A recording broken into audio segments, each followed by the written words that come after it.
ওম নমঃ শিবায়। আমরা আবারও নিয়ে চলে এসেছি শিব মহাপুরাণ। আজ তার ৬ষ্ঠ দিন।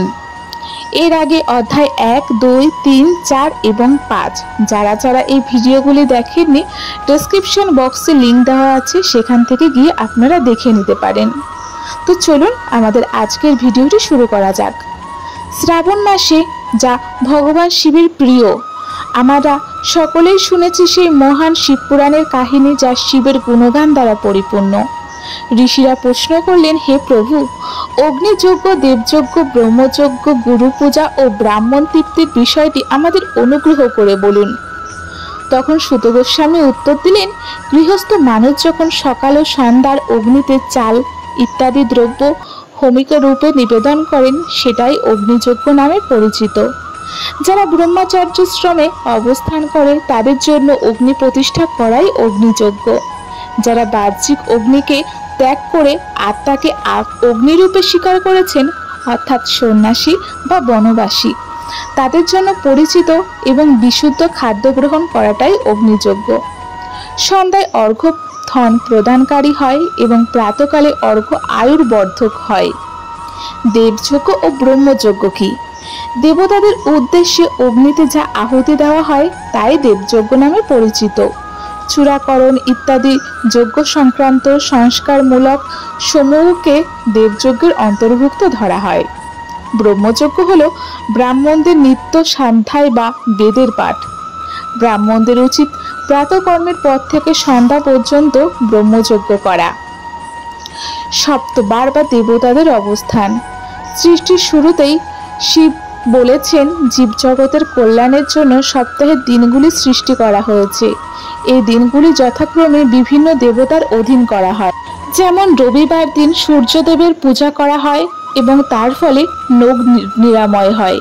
সোমবার দিন চন্দ্রদেবের পূজা করা হয়, তার ফলে সম্পদ প্রদান হয়। মঙ্গলবার দিন কার্তিকেয় বা কুমার পূজা করা হয়, তার সাথেও রোগ নিরসন হয়। বুধবার দিন বিষ্ণুদেবের পূজা করা হয়, তার ফলে পুষ্টি বৃদ্ধি হয়।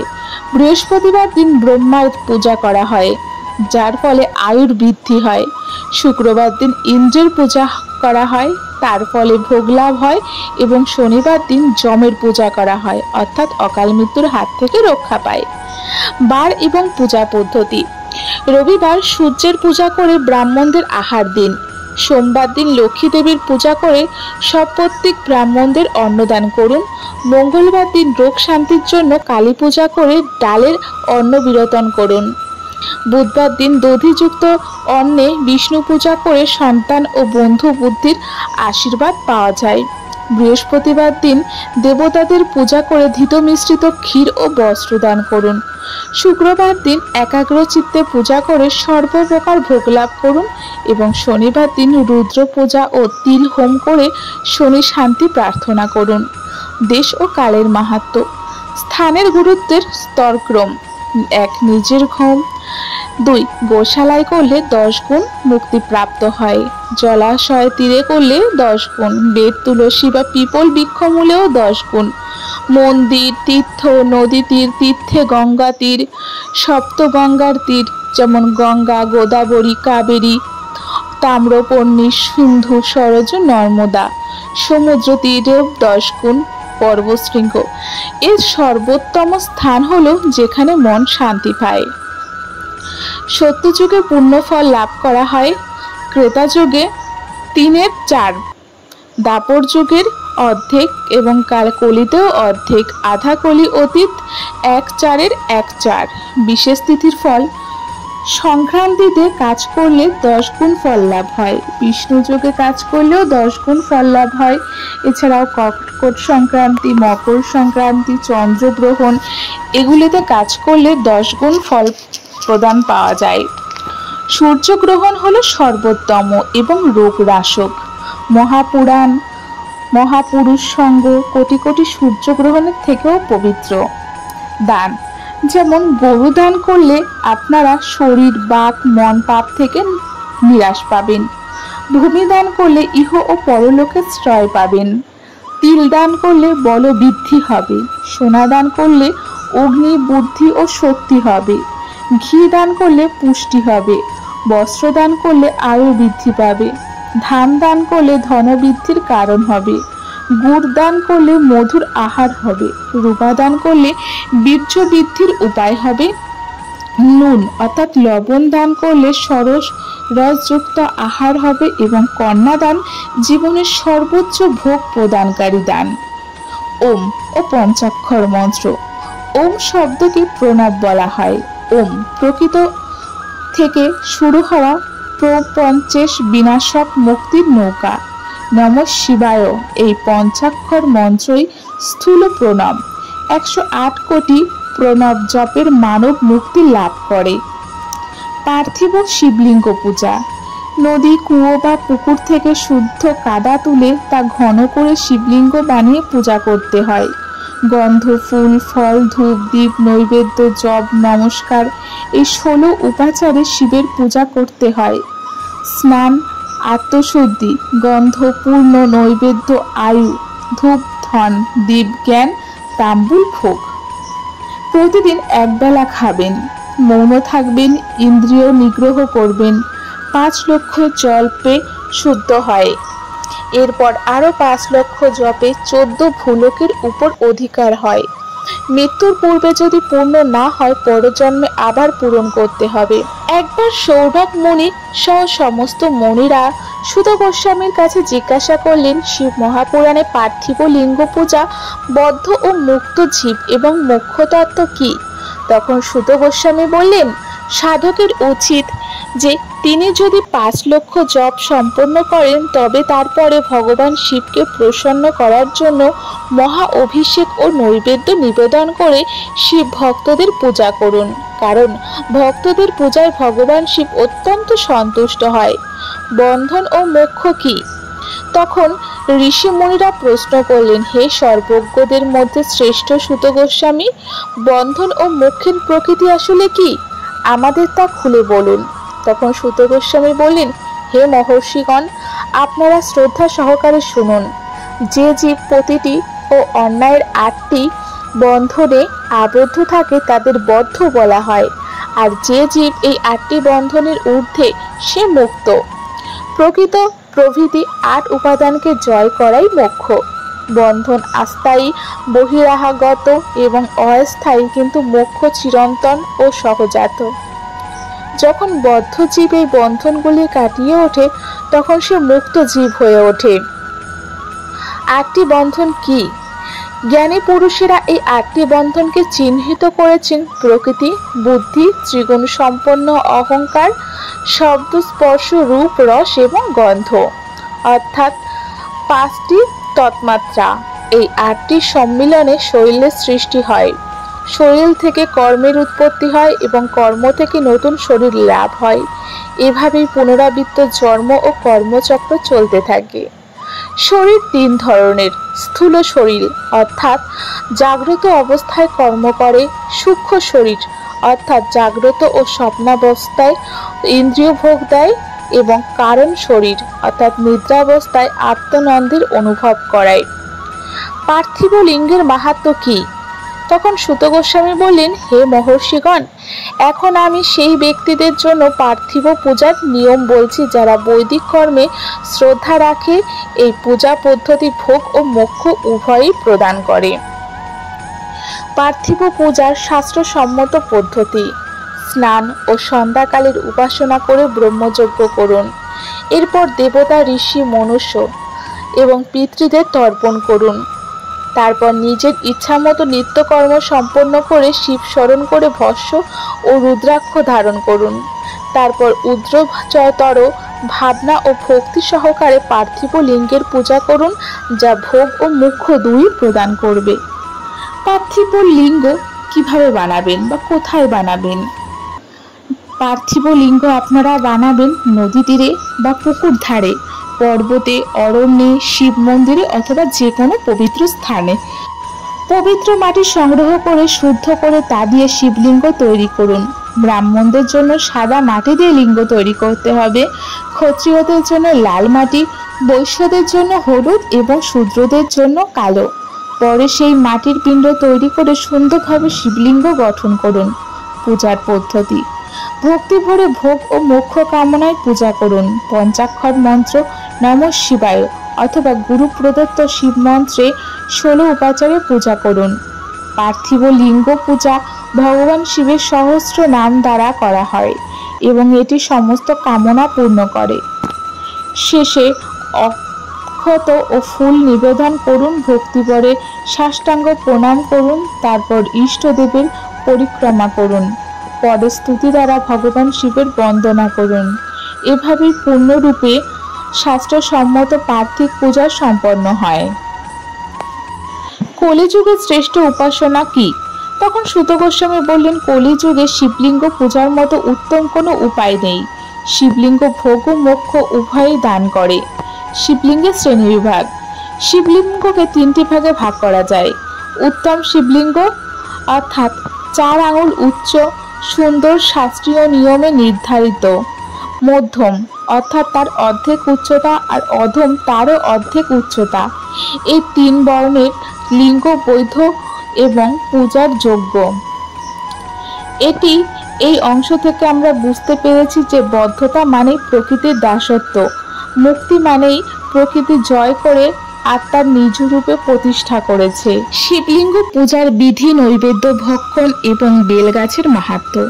শিব মহাপুরাণ থেকে বলা হয়েছে, ব্রাহ্মণ, ক্ষত্রিয়, বৈশ্য, শূদ্র অথবা অন্য যে কোনো বর্ণের লোক, এমনকি শঙ্কর স্বয়ং যিনি হন না কেন, সকলেই তাদের অধিকার অনুযায়ী ভক্তি এবং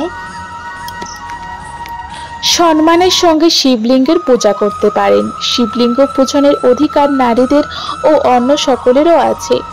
তবে দ্বিজদের জন্য শ্রেষ্ঠ পথ হচ্ছে বৈদিক পদ্ধতিতে শিবলিঙ্গের পূজা।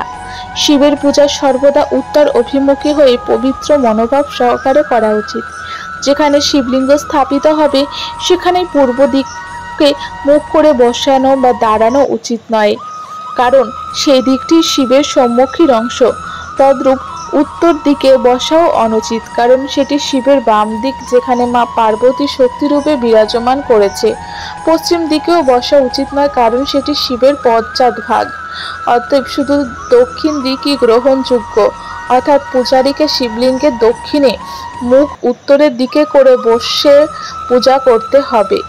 জ্ঞানী ব্যক্তিকে উচিত ভস্য দিয়ে ত্রিপুণ্ড ধারণ করে রুদ্রক মালা পরে বিল্লপত্র সংগ্রহ করে শিবের পূজা শুরু করা।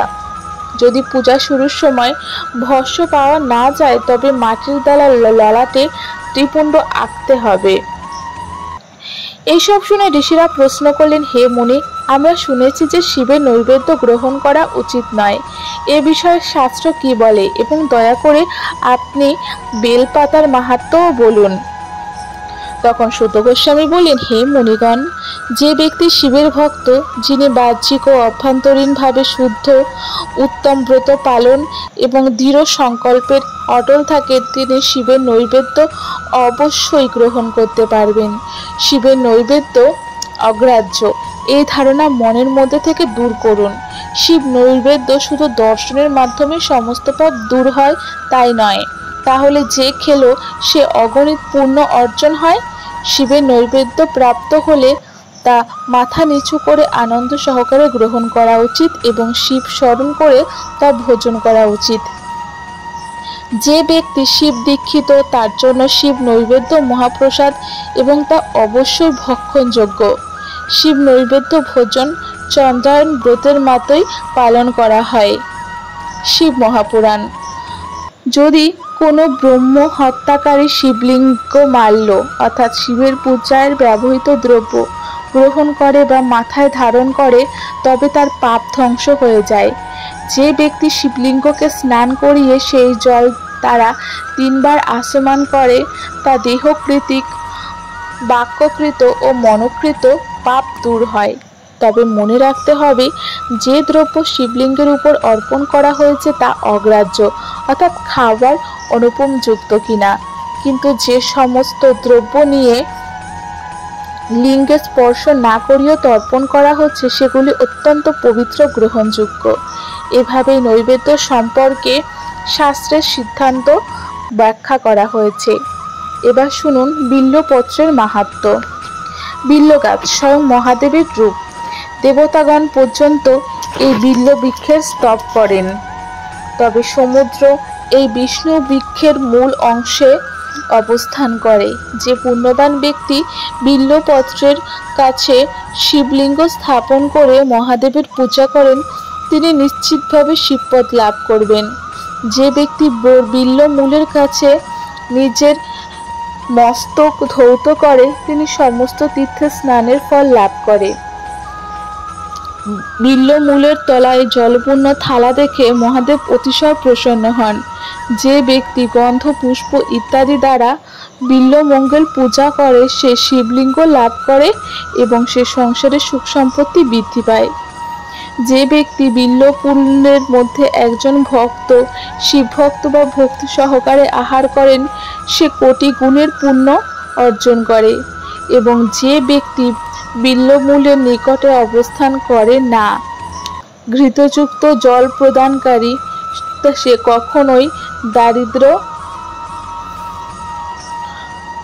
কখনোই দারিদ্র্য বরণ করে না।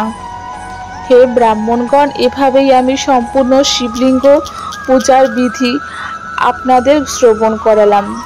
রুদ্রাক্ষের উৎপত্তি ও মাহাত্ম্য শিবপুরাণ অনুযায়ী সেই সময় আমি লীলা বলে খেলার ছলে আমার উভয় চোখ খুললাম। আমার সেই মনোহর নেত্রদ্বয় খুলতেই সেখান থেকে কিছু জলের ফোঁটা গড়িয়ে পড়ল।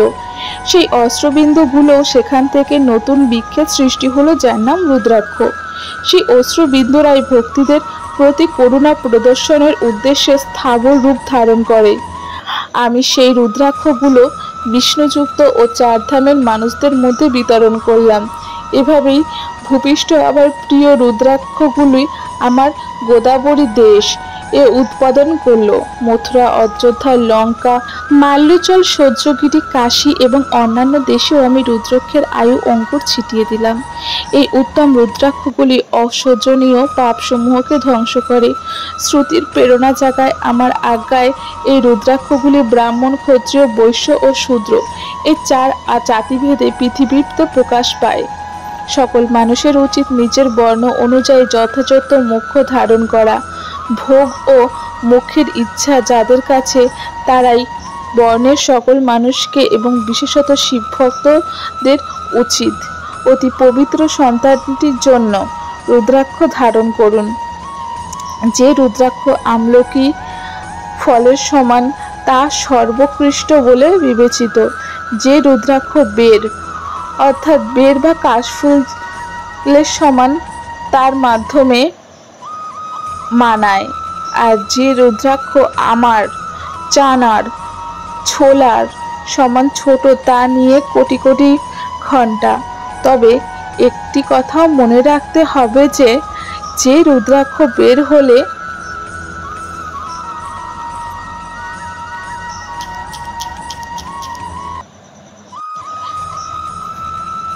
তবে এটিও মনে রাখতে হবে যে রুদ্রাক্ষ বের ফলের সমান তা আকারে ছোট হলেও এই জগতে সে উত্তম ফলদাতা, সুখ ও সৌভাগ্য বৃদ্ধিকারী। যে রুদ্রাক্ষ আমলকির সমান হয় সে সমস্ত অশুভতা ও বিপদ নাশ করে। যে রুদ্রাক্ষ গুঞ্জা অর্থাৎ এক ধরনের ছোট বীজ ফলের মতো অত্যন্ত ছোট। বন্ধুরা, এই ছিল আমাদের শিব মহাপুরাণ কাব্যের 6ম অধ্যায়। আগামী দিন আমরা এর পরবর্তী অংশ নিয়ে আবার আসব। তো বন্ধুরা, আমাদের আজকের ভিডিওটি আপনাদের কেমন লাগলো? ভালো লাগলে লাইক, কমেন্ট, শেয়ার করতে ভুলবেন না। সবাই ভালো থাকবেন, সুস্থ থাকবেন এবং কমেন্ট বক্সে ওম নমঃ শিবায় লিখতে একদমই ভুলবেন না।